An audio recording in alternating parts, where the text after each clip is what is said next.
সম্মানিত সুধী আসসালামু আলাইকুম, আমি অ্যাডভোকেট শামীম পাটোয়ারি। আজকের ভিডিওতে আমি আপনাদের সাথে এক মালিকানা কোম্পানির বিভিন্ন বিষয় নিয়ে আলোচনা করার চেষ্টা করব। আপনারা যারা একটি কোম্পানি করতে চাচ্ছেন এবং সেই কোম্পানির পূর্ণ নিয়ন্ত্রণ আপনার হাতেই রাখতে চাচ্ছেন, তাদের জন্য কিন্তু আজকের ভিডিওটি খুবই গুরুত্বপূর্ণ। তো আপনারা হয়তোবা অনেকেই জানেন যে সমস্ত কোম্পানিতে 2 থেকে 50 জন সদস্য থাকে সেগুলোকে আমরা লিমিটেড বলে থাকি। ঠিক একইভাবে যে সমস্ত কোম্পানিতে শুধুমাত্র মালিক একজনই থাকবে সে সমস্ত কোম্পানিগুলোকে আমরা অফিসি বলে থাকবো। অর্থাৎ অফিসি হচ্ছে ওয়ান পারসন কোম্পানি, যে কোম্পানির মালিক শুধুমাত্র একজন ব্যক্তিই থাকবে। তো অফিসি সম্পর্কে আপনাদের যে প্রশ্নগুলো কমন আসে সেটি হচ্ছে যে অফিসিতে তো শুধুমাত্র মালিক একজনই থাকবে, তো ওই মালিকের কি কি কাগজপত্র আপনাদের লাগতে পারে।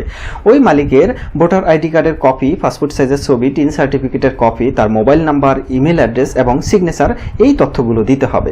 এখন এই বিষয় নিয়ে আপনাদের আরও প্রশ্ন থাকে যে অফিসিতে তো মালিক একজনই থাকবে, ওই ব্যক্তি যদি মারা যায় সেক্ষেত্রে কি হবে। এক্ষেত্রে অফিসিতে আপনাদের জন্য খুব সুন্দর একটি ব্যবস্থা করে রেখেছে রেজিস্টার অফ জয়েন্ট স্টক। সেটি হচ্ছে আপনি যখন অফিসিটি নিবন্ধন করবেন তখন কিন্তু আপনি একজন নমিনিকে মনোনয়ন করতে পারবেন। অর্থাৎ আপনি যেদিন মারা যাবেন সেই দিন থেকে ওই নমিনি এই কোম্পানির অর্থাৎ এই অফিসের মালিক হিসাবে গণ্য হবে। সুতরাং আপনার যাতে কোম্পানি অফিসিটি কখনো মালিক শূন্য না থাকে, যেহেতু একজন মাত্র মালিক, সে যে কোনো সময় মারা যেতে পারে, সে কারণে এই কোম্পানি যাতে মালিক শূন্য না থাকে সেই কারণে কিন্তু এই নমিনির ব্যবস্থা করা হয়েছে। এবং এতে করে কি হয়েছে, ভবিষ্যতে ওয়ারিশ জনিত যে কোনো জটিলতা হ্রাস পেয়েছে। তো এরপরে অফিসি সম্পর্কে আপনাদের আরো প্রশ্ন থাকে যে যে ব্যক্তি ওয়ারিশ হবে অর্থাৎ নমিনি যাকে মনোনয়ন করা হবে তার কোন কোন কাগজপত্র দিতে হবে। তারও সেম কাগজপত্রগুলো অর্থাৎ তার ভোটার আইডি কার্ডের কপি, পাসপোর্ট সাইজের ছবি, টিন সার্টিফিকেটের কপি, তারপরে তার mobile number, email address, signature, এগুলো দিতে হবে। আপনাদের আবার অনেকেরই কিন্তু প্রশ্ন থাকে যে ব্যক্তি নমিনি হবে সে কি আন্ডার এজ অর্থাৎ 18 বছরের নিচে হতে পারবে কিনা। না, 18 বছরের অবশ্যই উপরে হতে হবে। তো এরপরে আপনারা অফিসি সম্পর্কে আরেকটি প্রশ্ন করে থাকেন, সেটি হচ্ছে একটি অফিসি করতে কত টাকা খরচ পড়বে। এক্ষেত্রে খরচের বিষয়টি জানার জন্য আপনাদের প্রথমেই বুঝতে হবে একটি অফিসির খরচ কোন বিষয়ের উপর নির্ভর করে। সেটি নির্ভর করে অনুমোদিত মূলধন বা অথরাইজড ক্যাপিটালের উপর। তো এক্ষেত্রে অফিসির নিয়ম হচ্ছে একটি অফিসি করার জন্য আপনাকে সর্বনিম্ন 25 লক্ষ টাকা পর্যন্ত অনুমোদিত মূলধন নিতে পারবেন এবং সর্বোচ্চ 5 কোটি টাকা পর্যন্ত নিতে পারবেন। সুতরাং যেহেতু সর্বনিম্ন খরচ অনুমোদিত মূলধন 25 লক্ষ টাকা দিতে পারবেন, সেক্ষেত্রে 25 লক্ষ টাকা অনুসারে সর্বনিম্ন কস্ট হয়, গভর্নমেন্ট ফি হয় প্রায় 14,000 টাকা। সুতরাং আপনাদের খরচ সর্বনিম্ন 14,000 টাকা থেকে শুরু করে এর পরবর্তীতে আপনাদের খরচ বাড়বে যদি আপনাদের অনুমোদিত মূলধন বাড়তে থাকে। তো এক্ষেত্রে সর্বোচ্চ কিন্তু সর্বনিম্ন 25 লাখ টাকা থেকে সর্বোচ্চ 5 কোটি টাকা পর্যন্ত অনুমোদিত মূলধন নিতে পারবেন। এখন প্রশ্ন হচ্ছে যে একজন ব্যক্তি কি একটির বেশি অফিসিতে মালিক হতে পারবে কিনা, অর্থাৎ একজন ব্যক্তি চাইলে 2 বা 3টি অফিসি করতে পারবে কিনা।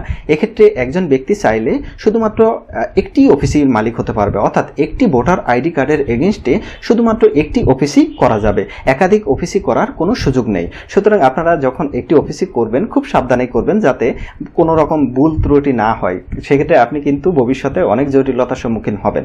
এরপরে আপনারা আরেকটি প্রশ্ন করে থাকেন যে একটি অফিসি দিয়ে কি একাধিক ব্যবসা করা যাবে কিনা। হ্যাঁ, অবশ্যই করা যাবে। আপনারা যেমন একটি লিমিটেড কোম্পানি দিয়ে অনেক ব্যবসা করতে পারেন, ঠিক একই রকম একটি অফিসি দিয়ে কিন্তু আপনারা একাধিক ব্যবসা করতে পারবেন।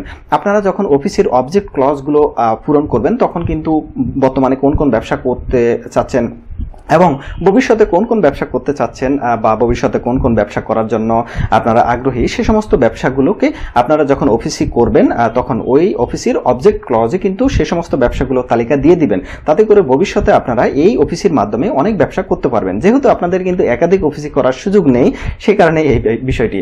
তো এই বিষয় নিয়ে আরও একটি প্রশ্ন করেন যে একটি অফিসিতে কি ভবিষ্যতে আমি নতুন কোনো শেয়ার হোল্ডার যুক্ত করতে পারবো কিনা। হ্যাঁ, আপনারা চাইলে ভবিষ্যতে নতুন কোনো শেয়ার হোল্ডার যুক্ত করতে পারবেন, সেক্ষেত্রে কিন্তু সেটি আর অফিসই থাকবে না, সেটি লিমিটেডে কনভার্ট হয়ে যাবে। সুতরাং একজন মালিকের মাধ্যমেই শুধুমাত্র একটি অফিসই গঠন করা সম্ভব হয়ে থাকে।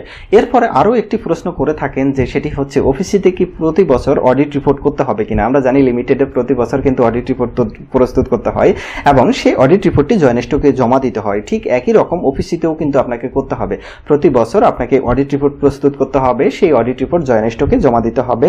একই সাথে ওই অডিট রিপোর্টের ভিত্তিতে আপনাদেরকে ট্যাক্সও দিতে হবে। তো এরপরে এই বিষয় নিয়ে আরেকটি প্রশ্ন করে থাকেন, সেটি হচ্ছে একজন ব্যক্তি তো একটি অফিসের মালিক হলো, সে কি অন্য কোনো লিমিটেড কোম্পানির মালিক হতে পারবে কিনা? হ্যাঁ, এক্ষেত্রে কোনো সমস্যা নেই। আপনি চাইলে একটি কেন 10টি লিমিটেড কোম্পানির শেয়ার হোল্ডার বা মালিক থাকতে পারবেন, কিন্তু নিয়ম হচ্ছে শুধুমাত্র একটি অফিসের মালিক থাকতে পারবেন, কিন্তু একাধিক লিমিটেড কোম্পানির ডিরেক্টর বা শেয়ার হোল্ডার হতে কোনো সমস্যা নেই।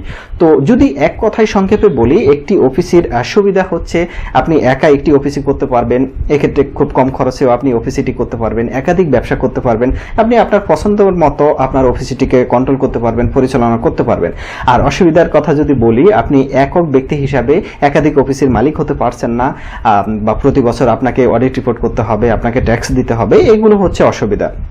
তো এই অফিসে নিয়ে যদি আপনাদের আরো কোনো প্রশ্ন থাকে অবশ্যই আমাকে ফোন করবেন, আমি অবশ্যই উত্তর দেওয়ার চেষ্টা করব। আমার ফোন নাম্বার হচ্ছে 01714543232। তো সবাই ভালো থাকবেন, সুস্থ থাকবেন, আর অফিসে নিয়ে যে কোনো প্রশ্ন অবশ্যই আমাকে ফোন করবেন। তো সবাইকে ধন্যবাদ, আল্লাহ হাফেজ।